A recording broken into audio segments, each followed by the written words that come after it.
There we go. Hey everybody, it's Jim Mallard here. Welcome to the Mallard Report. The Mallard Report is recorded in front of a live virtual audience on the Duck Pond. Tuesday nights, 9 p.m. Eastern, live. Mallard.com. MALLIARD.com. One more thing before we start. Let me turn it over to my friend that you may know from Ancient Aliens and The Curse of Oak Island and many other things, Robert Clotworthy. On the Mallard Report, the views, thoughts, and opinions expressed on the show are solely those of the hosts and guests, and not necessarily of Evergreen Podcasts, KillerPodcast.com, sponsor or affiliate, or any other individual or group. On the Mallard Report, the views, thoughts, and opinions expressed in the show are solely those of the hosts and guests, and not necessarily of Evergreen Podcasts, KillerPodcast.com, sponsor or affiliate, or any other individual or group. I want to welcome everybody in this evening. Happy 4th of July. If you feel it's a happy holiday for our friends across the pond, it might be a little bit bittersweet of a day. I don't know. We'll let them tell me sometime. Well, they've been wishing me a happy Trader's Day all day. So. Yeah. And for the rest of the world, happy 4th of July. But it's just the July 4th, not anything special to you, but nevertheless. I'm assuming we'll be hearing booms anytime now because, well, it's getting dark here on the East Coast. But, we'll pretend like we're on the streets of Chicago. And oh God, that's bad. That's not the way we wanted to start this show, especially if Reverend Martin Oakley on. He's a good fellow. He's got his own name there, Reverend Ruin. So I think we might be on the right page with what I just said. But we are. I don't. I'm open about my real name, and this is how I've always been on stream, is Rev Ruin. So okay. So before we dive into the weeds, because we were kind of almost there before the show started, we took put a pin in that so we could get through this. So why don't you go ahead and give my listeners a little bit of background about you so we can get neck deep.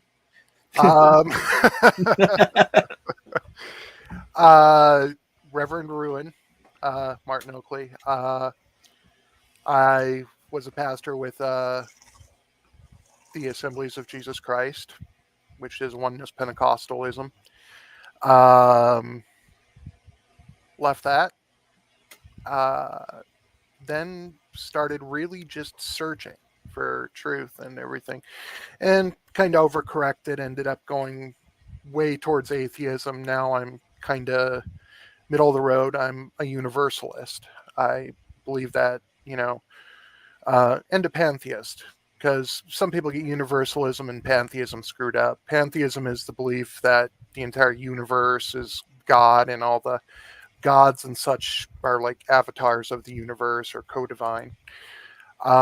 Universalism believes in ultimate atonement for everybody.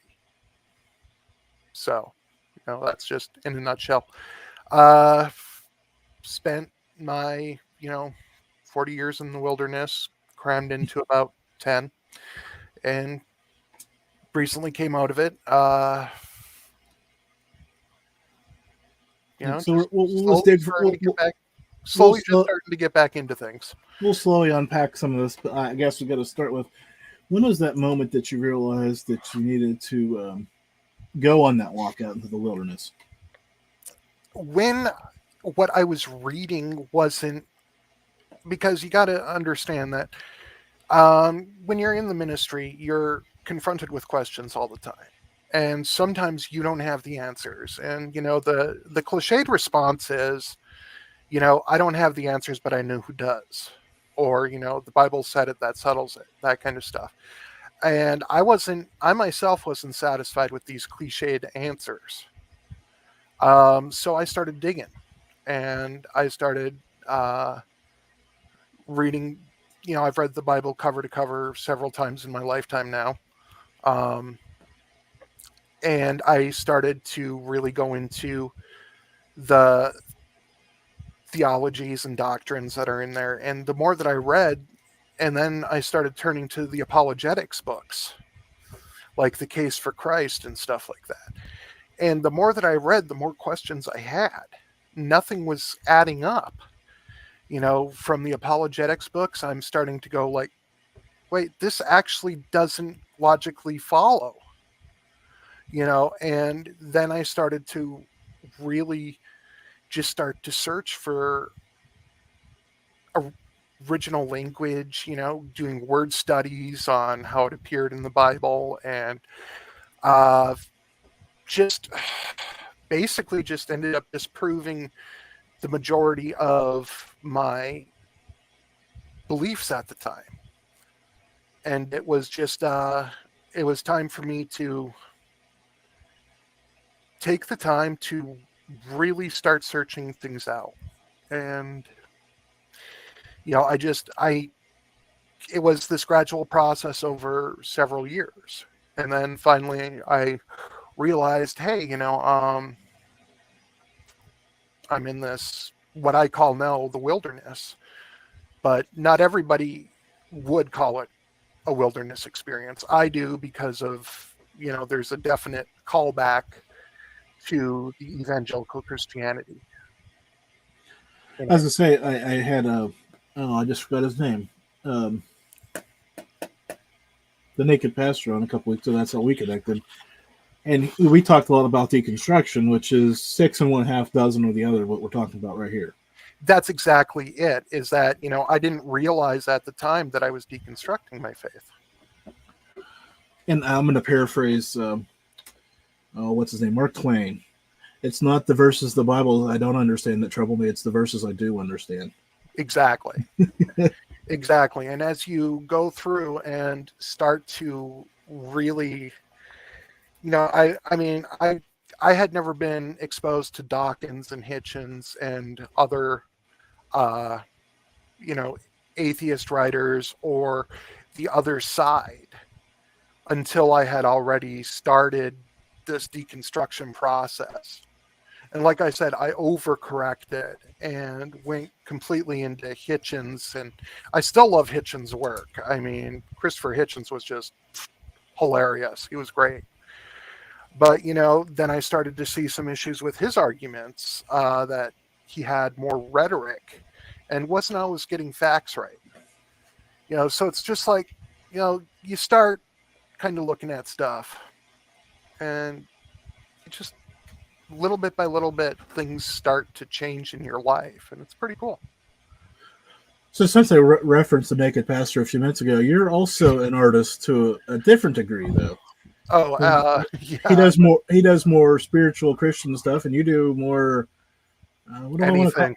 Yeah, I was gonna say, what do I want to call that? Everything else, I guess. Pretty much.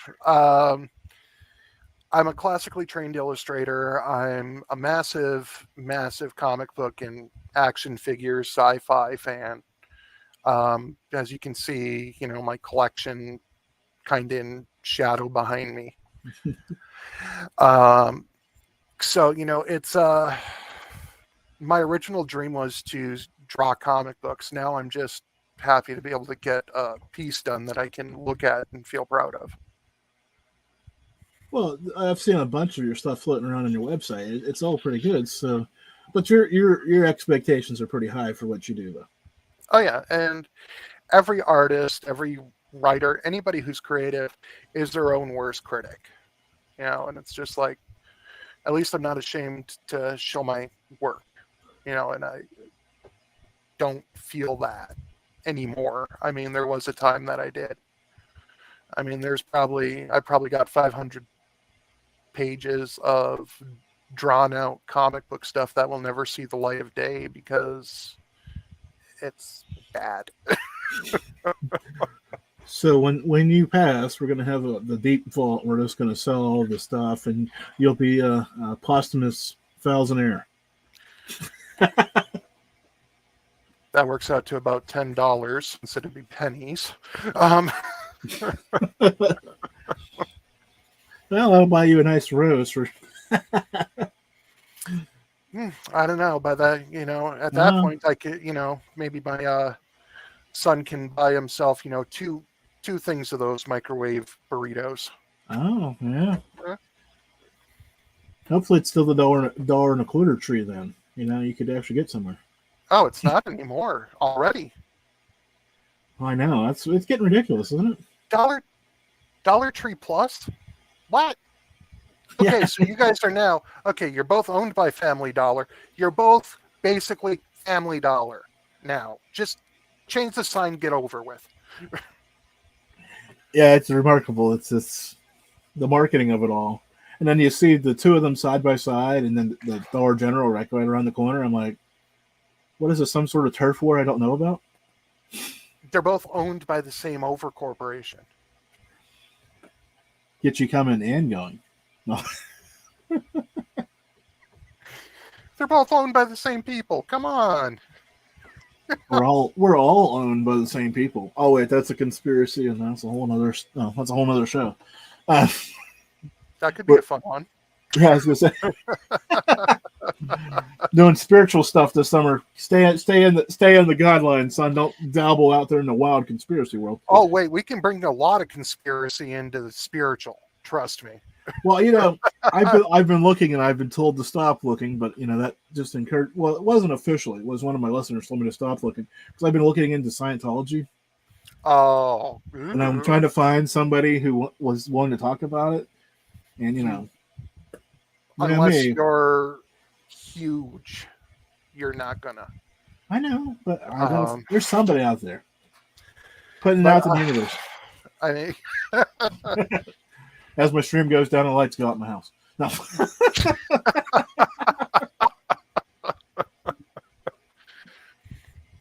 There you go. The universe is like, no, Scientology. No, I've tried to stamp this out myself. No. Yeah. That's how it would be. You with lightning. I hope your insurance is paid up.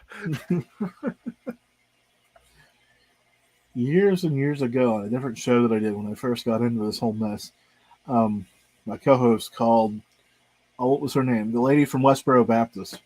He found her cell phone number on the internet and just called her. And she answered. And I'm just sitting there trying desperately not to laugh at some of the answers she was giving. And she stayed on the phone with him for like 10 minutes before she realized that she was being led on. Oh my God. I'm just going, don't do it. Don't break that. Don't ruin the moment, Oh my gosh. Because he was ready to give his life to the Lord and wanted to come to church. And asked if they did any creative marketing. Oh my gosh. That's the best. It's just like, I mean, the thing that got me, you gotta go back and look at the best things about the Westboro Baptist Church, and the best things about them is the fact that they got rickrolled by the Foo Fighters. Yes, one of whom was wearing a banana hammock. I forgot about that. Whatever happened to them? Does anybody know? Who, Foo Fighters? No. Westboro Baptist people. I'm sure they're still out there. They went back under their stone for a while. Well, it's been quite the strange world. I'm surprised they haven't popped back up somewhere. Yeah, maybe they do, and nobody's giving them oxygen anymore. Wouldn't that just be the most creative thing in the world? Not to give the negative people the oxygen and the media attention? No, but blood cells and all that. Yeah, gotta hit the effing ratings, That's why I thought about getting the voodoo doll and start stabbing it and squirting blood everywhere. I didn't know much about you, but I like you.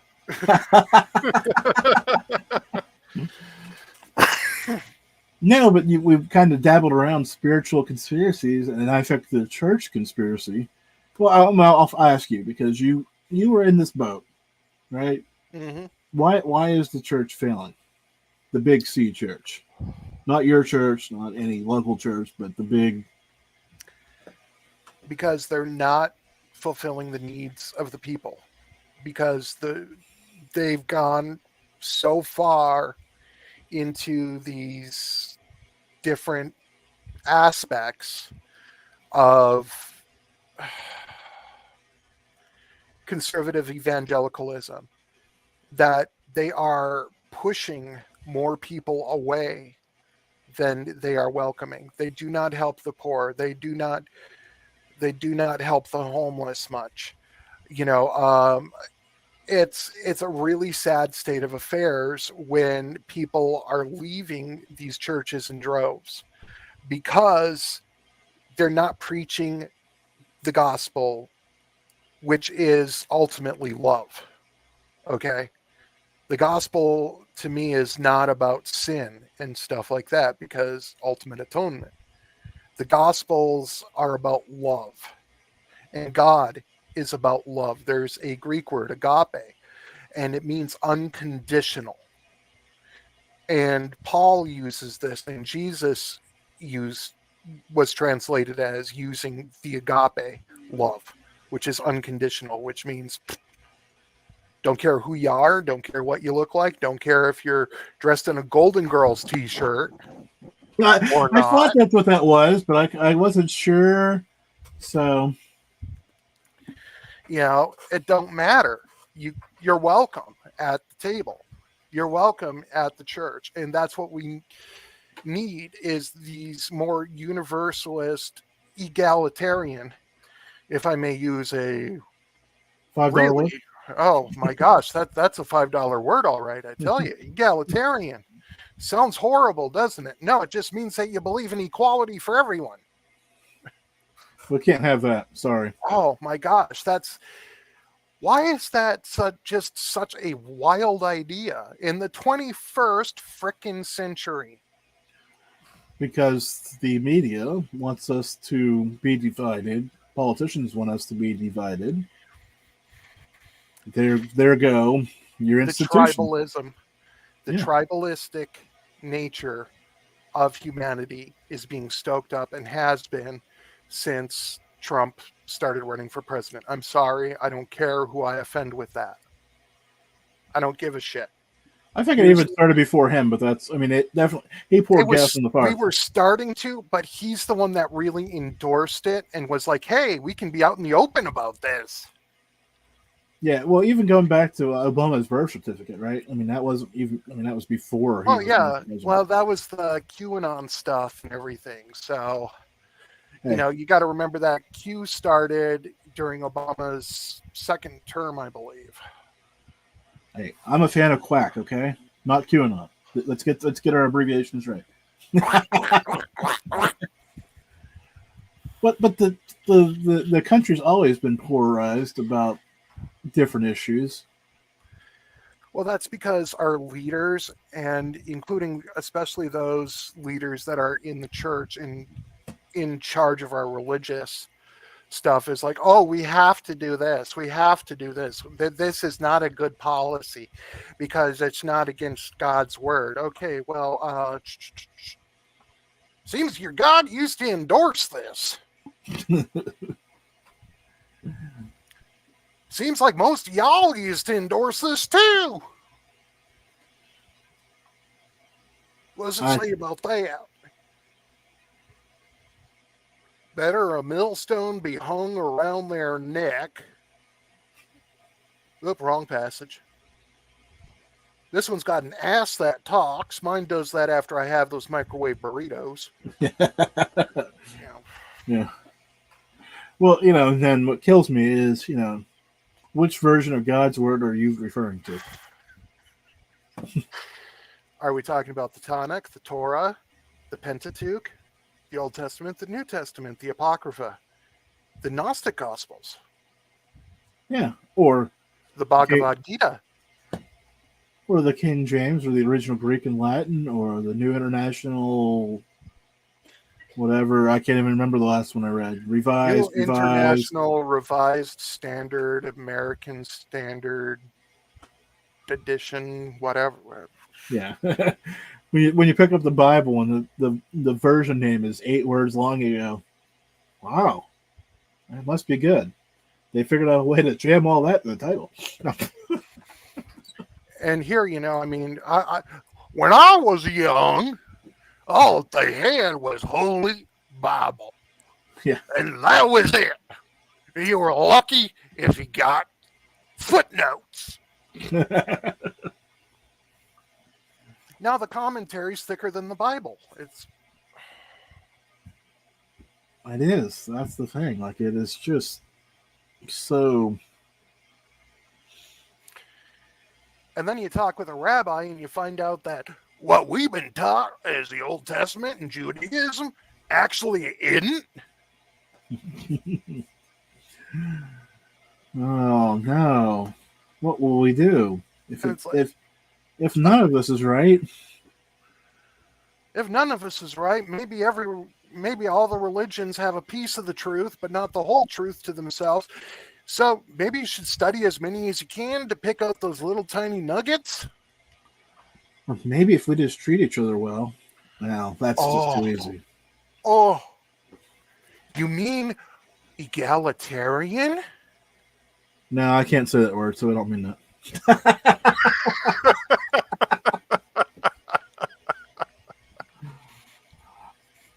I'm not even going to try. No. Told you I'm not going to try. Okay, so here's the fun thing. You mentioned this. This is what I've been waiting to. And we've kind of got to a point where we're rolling here. But I've got to ask you, because you mentioned it. You mentioned doing a local Christian music video show.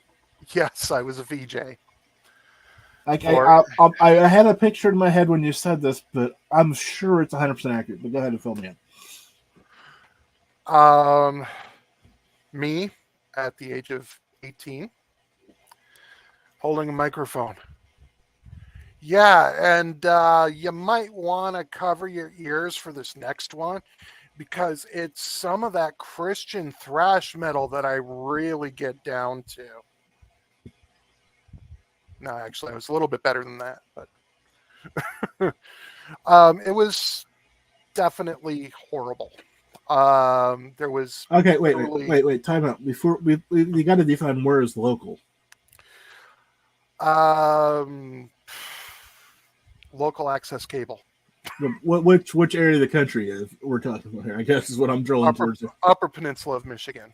Okay, so local, extraordinarily better market than I hoped. So go ahead. Sorry. Well, we were seen across the entire Upper Peninsula of Michigan. Oh, well, so 6-7 people. I think we maxed out at 3. There was me, the producer, and we had one fan. The guy from the band.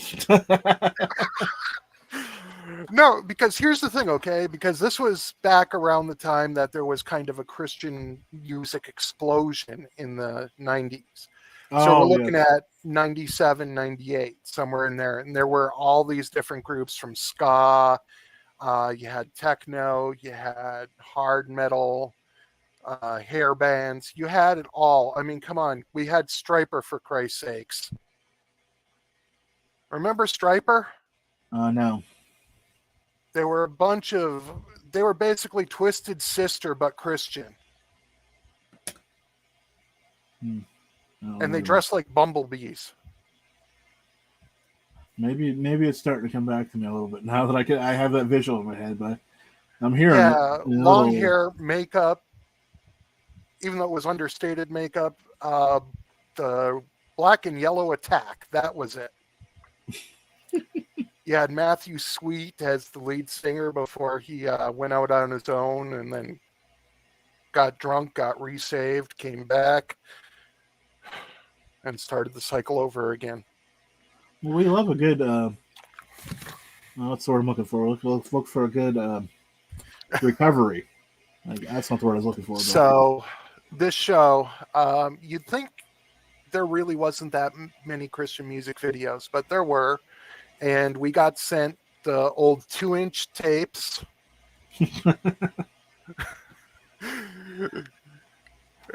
They were sent on the 2-inch tapes, so we had to transfer that down to 3/4 tapes, and then intersperse my stuff. And we had all the chintzy Adobe After Effects when it first came out. We had all the chintzy transitions and everything that were just horrible.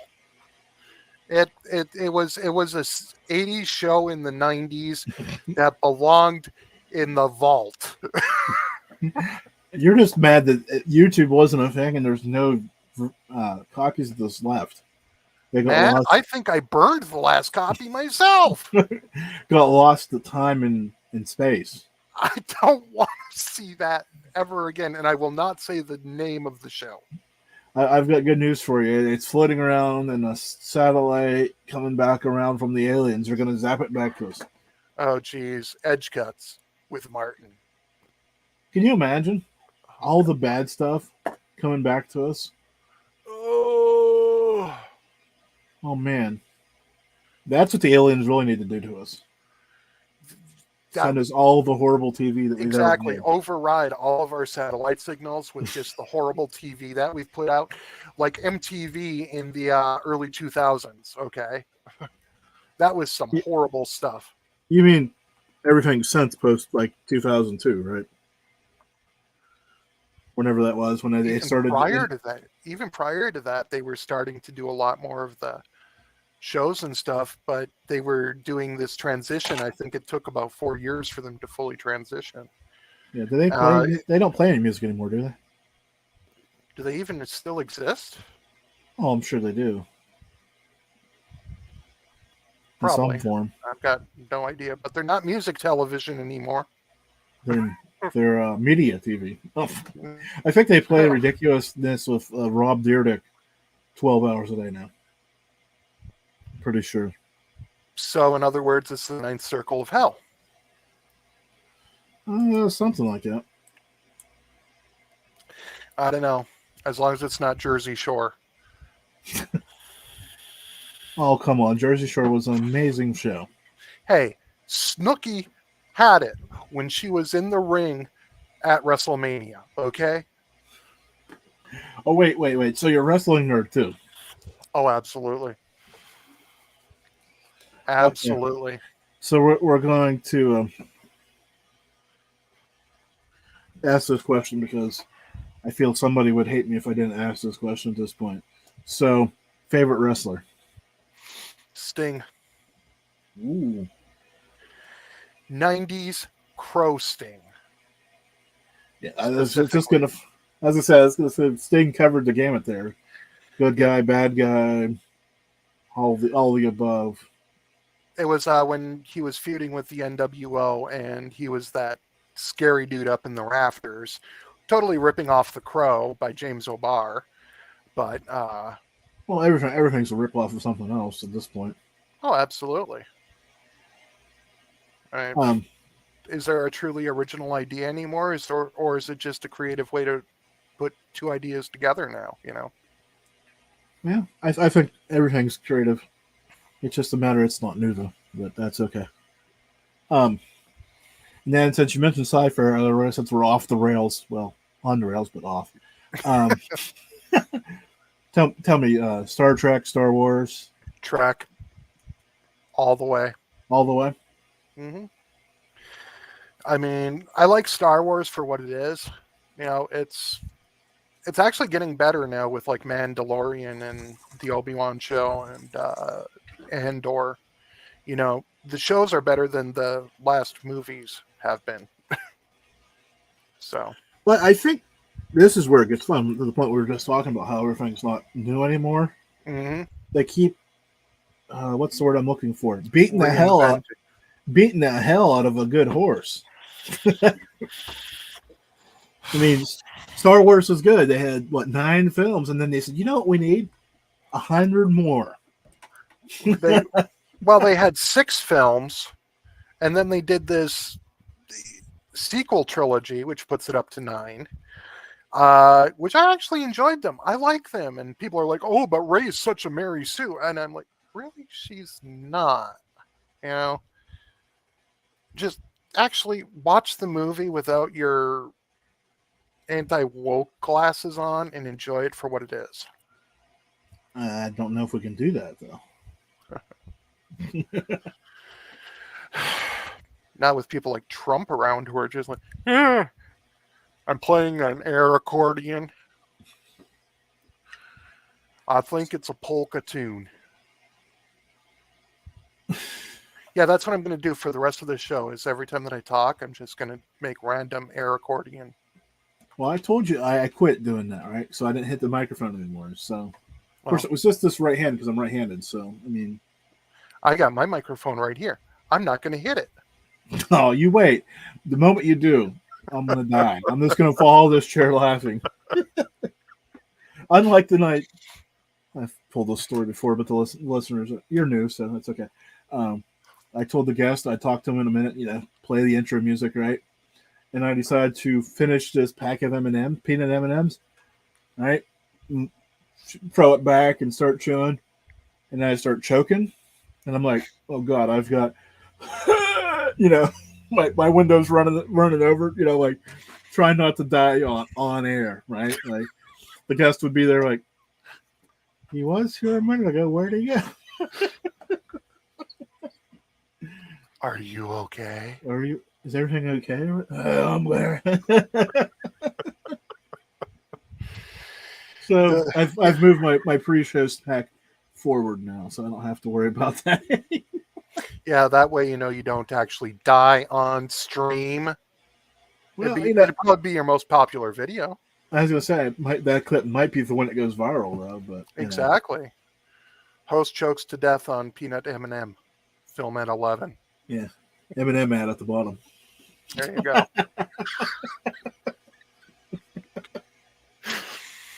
I don't know what people were expecting. Okay, it's kind of like my Twitter feed, a little bit of everything. Oh, I wasn't. I just appreciate you being here on the 4th because I wasn't. It's a holiday and people are out watching fireworks and been partying all day. So I'm just glad to be able to do this because I don't want to take weeks off. So that's why you had somebody as unknown as me on. Well, you gotta do it sometimes, right? I try to be equal opportunity, get known people and unknown people. And people do know you. Those a little bit. Those 3 people in the Upper Peninsula, and maybe it's 4 now. You're internet famous. I hope not. I'm internet famous in more than one way. I'm infamous in some circles. Yeah. Better to be an infamous than not famous at all. Yeah. Might disagree with you there. You're allowed to. So, I guess let's circle back to the follow up to the big church question. Obviously, the easy answer is we start, listening to what we say and start doing some of this stuff. But will the church ever fix itself, or does the church need a deconstruction? The church itself at this point needs a deconstruction. We need to get back to community and where you're getting together for more of the social aspects than to basically be berated or have your ears tickled, whatever is your pleasure on any particular day. We need to get back more into the community and welcoming everybody. I don't care if they're gay, straight, trans, non-binary. We need to openly affirm and welcome everybody because that's what Jesus did. That's what God would do. Okay? Yeah. And that is he was the one having dinner with the prostitutes and yeah. Come on, he had a tax collector as one of his apostles, for crying out loud. Okay, those guys were total frickin' and still are total frickin' scum. He tried to warn us. Exactly. That wasn't the one that betrayed him, though. Which is shocking. Let's be honest, right? No, he must have been. Technically, Judas was their banker. So I was wondering if he was a lawyer or a banker. Yeah, he was the one that was in charge with the donations for the poor and stuff. Which again, when you say it out loud, you say, well, who's doing the most betraying right now? That's exactly it. The church is in crisis for a reason because it's too caught up in its own. It's believed its own press. And now we've got this Christian nationalism that's growing. Okay, I got news for you. The Nazis were Christian nationalists. Go look it up. this is the kind of stuff that we fought a war over. Literally, it's called the Second World War. This kind of fascism and this kind of conservative nationalism partnered with a religion is extremely dangerous. And the more that we see of this happening, like there's the 7 pillar mandate, that's out in evangelical circles, where they target the 7 areas of that they say are the 7 pillars of society, including entertainment, government, religion, yada, yada, yada. Okay.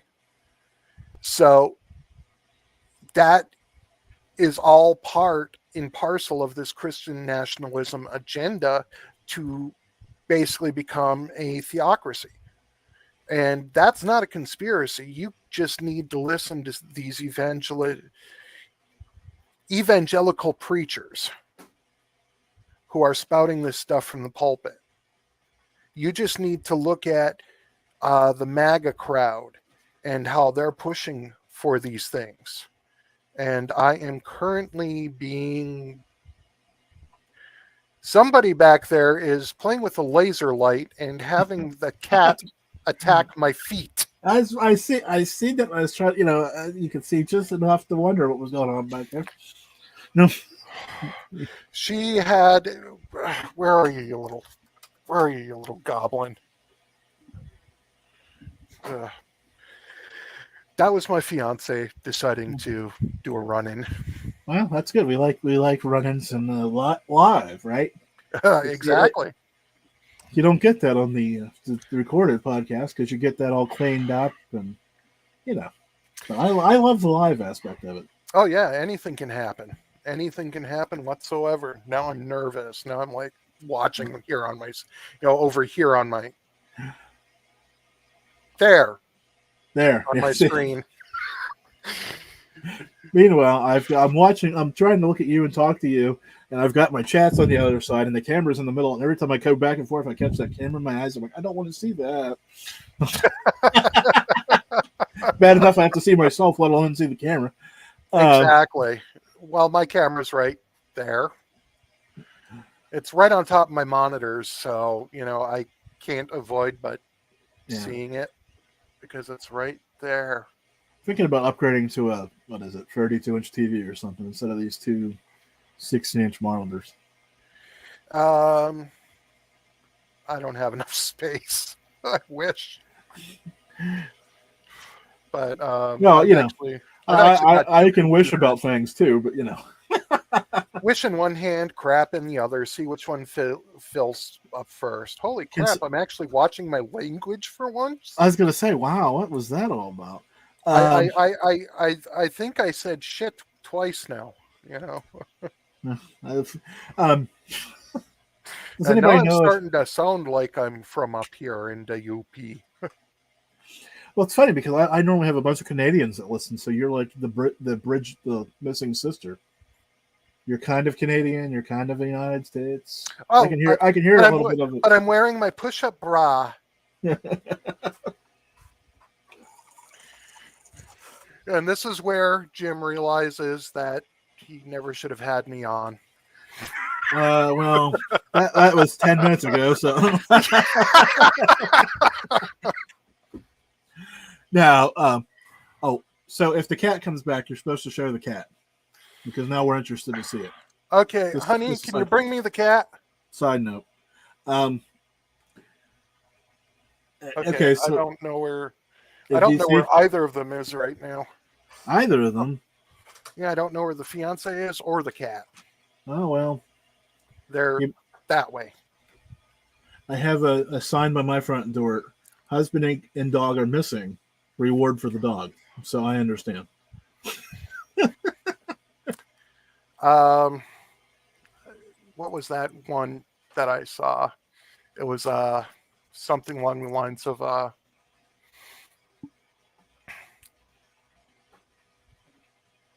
everybody in this house is screwy. The cat is untrustworthy, but the dog's okay. Yeah. Kind of. Yeah. And I'm thinking to myself going, Yeah, that describes my house. Yeah. So,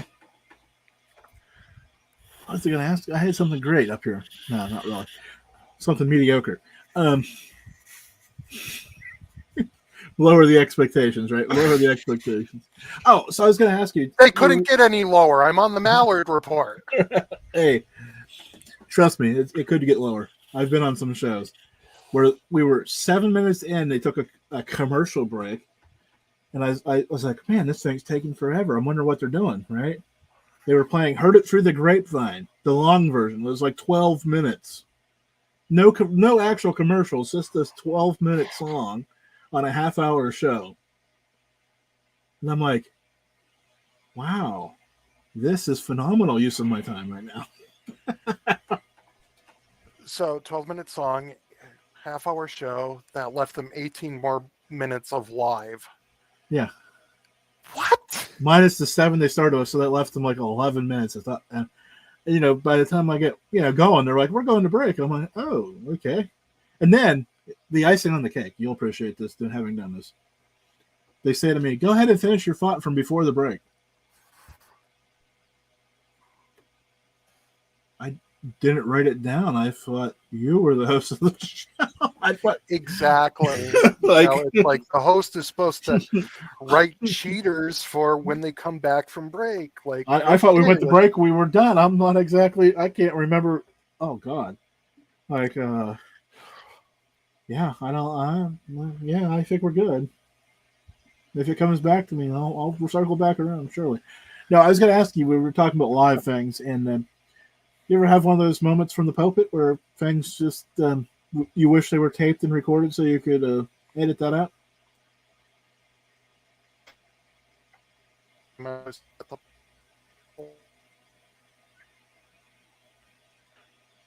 Just burped.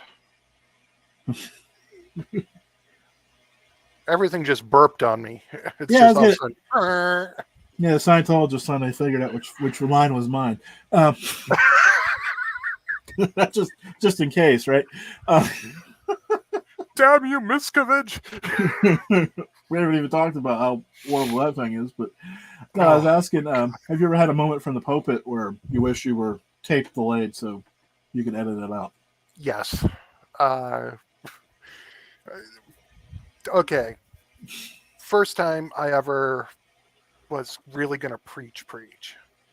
I had just finished kind of a smash month of smash training, smash as much in as you can in a limited time to get me ready for the ministry and stuff like that. So I'm at the church, I'm ready. I'm like, okay, I've got a sermon, I've got my notes, I've got the Bible, I'm good to go. Awesome. They open up the service and they're like, and we've got a special treat for you. Reverend Martin Oakley is going to preach tonight, and he's going to be preaching on spiritual warfare. And I get up, I get to the pulpit, I put my Bible down, everything like that. And the bishop of the denomination comes in and go, Marty, don't, it's not time yet. We need to have a worship service first.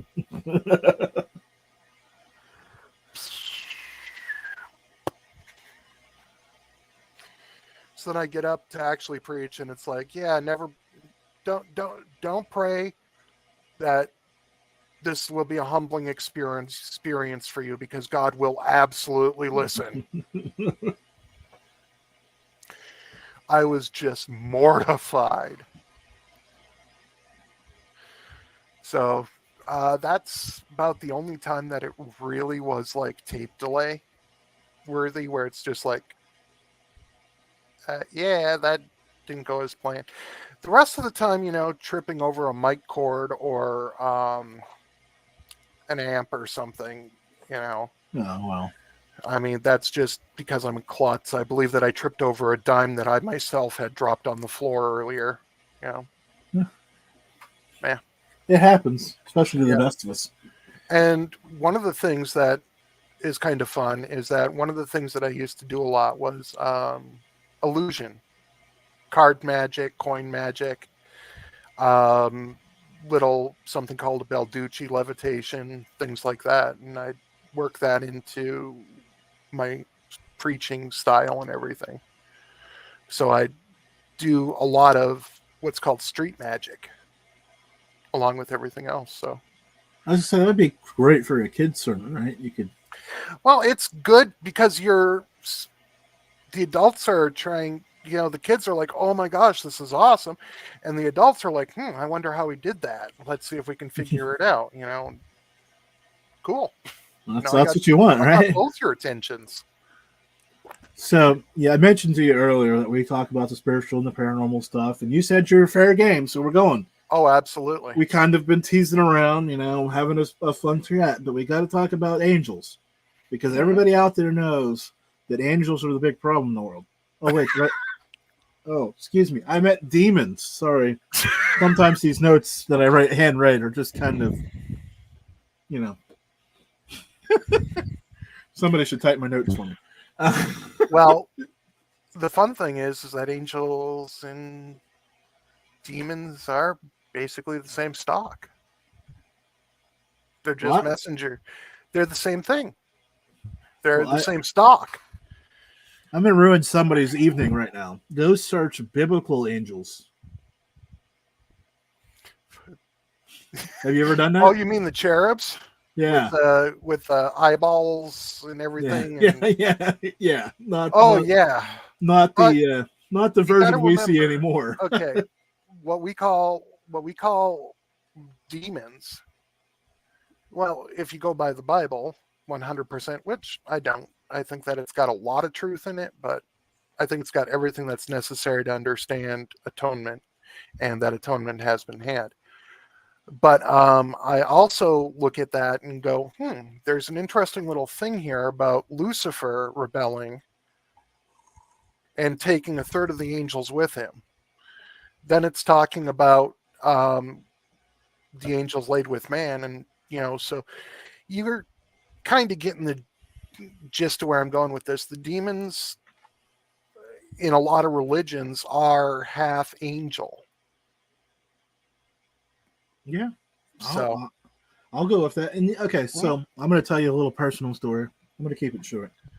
But young man in church, get into the paranormal stuff, which causes some waves because everything's demons and demonic and dark and negative and all the fun stuff, right? Oh, yeah, all the stuff that I had drilled into me from birth. Yeah. And I stopped one day and I said to a lovely old lady, I said, you hear God when you pray, right? And she says, yes, all the time. I said, what makes you so sure that isn't a demon talking to you and God's talking to me? And walked. I didn't give her a chance to answer. I just walked away.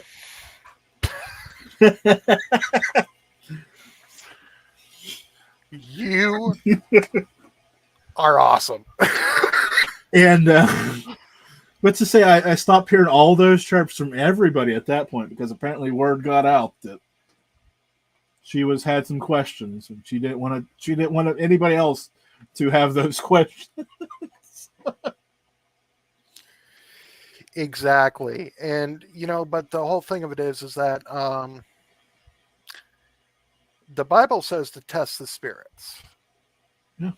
I kind of go by that. You can tell, if you think that you're dealing with the spirit. I believe in ghosts. I believe in, goblins. I believe in fairies. It's kind of cool, this kind of stuff. And I will even admit that maybe my beliefs are just because I find them comforting.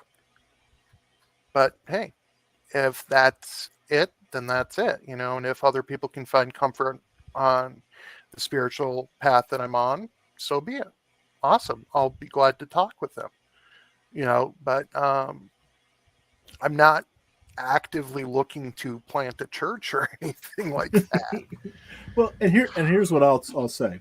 Bringing that story full circle, been doing the show for 12 years now, been in the paranormal for 16 or so. My quest to find a ghost has only reaffirmed my belief in the Holy Ghost, right? Because I can't believe in the Holy Ghost without believing in ghosts first. So now that I've experienced one, I can more comfortably sleep at night, saying, that random idea doesn't seem nearly as far fetched as it did 15 years ago. That's the whole thing. I mean, and do I think that it's something that people run into as much as a lot of the claims are made of? No. I believe that the true occurrences are pretty rare. But just like in the religious texts of the world, anytime that people see a ghost, it's a message. I mean, I love the story, and I believe it's either first Kings or Second Kings, where Saul goes to the Witch of Endor, and she, consults the spirits, and then all of a sudden the prior king comes, and she starts freaking out. And she's like, "Oh crap. It's really him."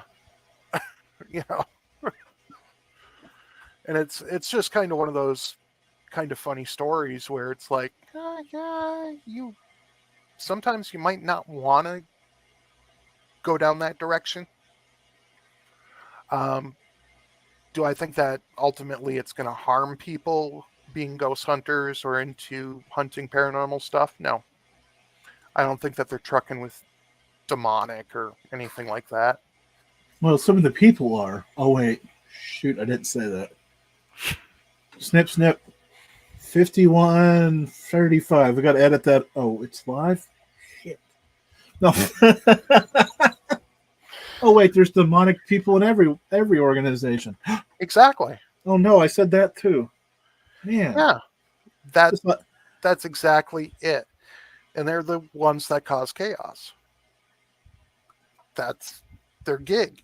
They're agents of chaos, just as there are agents of order.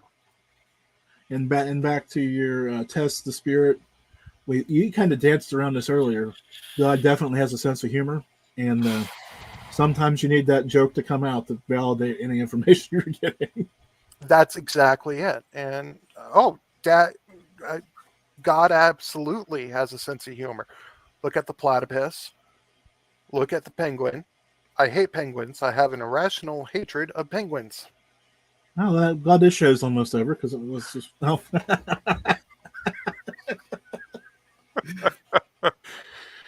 Yes, people, Jim is an asshole. Well, I'm a big fan of ducks, right? Yep. And I don't like geese at all. So geese are evil. One of them bit me on the taint. That was not nice. As I said, that sounds horrible. It was. His name was Nips. I can't imagine where he got that name from. I'm gonna have to do some serious Googling here after the show. See if I can. I got this one story about this darn duck. Just because we've gone down every other rabbit hole. Well, now we're filling them in with water and putting ducks on top of them. Exactly. Except this was the goose, Nips. So I'm out at a friend's farm where Nips lived, and we're there, and my friend bends over to do something to a lawnmower. That sounded horrible. Yeah, I was gonna say that doesn't. So Nips comes up behind him, nips him, and then takes off, literally cackling, going Okay, so this goose is laughing his ass off at my friend. Right. My friend turns around, grabs his buttocks, sees the riding lawnmower, hops on the riding lawnmower, and chases this darn goose around the yard. Doesn't put the blade down, is just driving the lawnmower chasing the goose. There's a lesson there for you kids, but I haven't processed it yet. We'll get back to that at some point. Maybe not this week because we're running out of time, but maybe we'll definitely. This is I don't know if it's gone fast for you, but it's been slow as hell for me. It's just I'm glad this time's almost over. I just can't. No, I've absolutely had a good time. Absolutely. It's been a fun. blast and it's been fun. It's been entertaining, I hope, for everybody else. I don't, everybody else may have a different opinion, but I had a great time tonight. But we've got 2 more questions because they're the hardest 2 questions of the night. So buckle in. I know you're ready at this point. Where can people find you? What's the website and all the social and all that fun stuff? ReverendRuin.com is my website. Find me as Reverend Ruin on Twitter. That's pretty much it. And then find my Twitter. You'll find links to everything else. And as I always tell people, if they can't find you on Twitter, find me and I'll patch you through. Because if you haven't found me, you're not listening to the show. Well, I found you before I even started listening to the show. Well, see, that's how this works, right? Exactly. I go out hunting for people that I think might be interested, or I hope. I don't know. Sometimes it works, and sometimes it's just spamming my feed. No. Spamming the feed? What you talking about, Jethro? And somebody out there needs to explain to me why Ford Performance blocked me. I have no idea. I don't own a Ford. I don't know. They just blocked me. So somebody out there doesn't like me. And the second question was from my good friend Geo Observation, who has, let's see here, hold on. Lava Beds National Monument, Lake something, California. He posts coffee mugs in the chat. So, oh, well, I didn't see anything of that. Oh, it's my private chat. Oh. See, I sneak around. But anyways, his favorite question to ask people. He hasn't posted it yet, but I'm going to ask it anyways. Favorite breakfast? Blueberry pancakes. Straight up just pancakes, no nothing else? Blueberry pancakes, maybe a side of hash browns. Coffee. Okay. In fact, forget the blueberry pancakes and the side of hash brown. Just give me a intravenous drip of coffee. Oh, this is a helmet you have to wear when you go into the caves created by prehistoric lava flows. Oh. Well, learned something new tonight. Sorry that I had to learn it from a chatter, but hey. Now we'll have to do it again sometime. We'll have to dig more into ghosts and the spiritual end of it, but oh, absolutely. But it's been a blast. Thank you for having me. Thank you, and see you on Twitter. See you on Twitter, man. Hey everybody, it's Jim Mallard here. Welcome to the Mallard Report. The Mallard Report is recorded in front of a live virtual audience on the Duck Pond. Tuesday nights, 9 p.m. Eastern, live. Mallard.com. MALLIARD.com. One more thing before we start. Let me turn it over to my friend that you may know from Ancient Aliens and The Curse of Oak Island and many other things, Robert Clotworthy. On the Mallard Report, the views, thoughts, and opinions expressed on the show are solely those of the hosts and guests, and not necessarily of Evergreen Podcasts, KillerPodcast.com, sponsor or affiliate, or any other individual or group. On the Mallard Report, the views, thoughts, and opinions expressed in the show are solely those of the hosts and guests, and not necessarily of Evergreen Podcasts, KillerPodcast.com, sponsor or affiliate, or any other individual or group.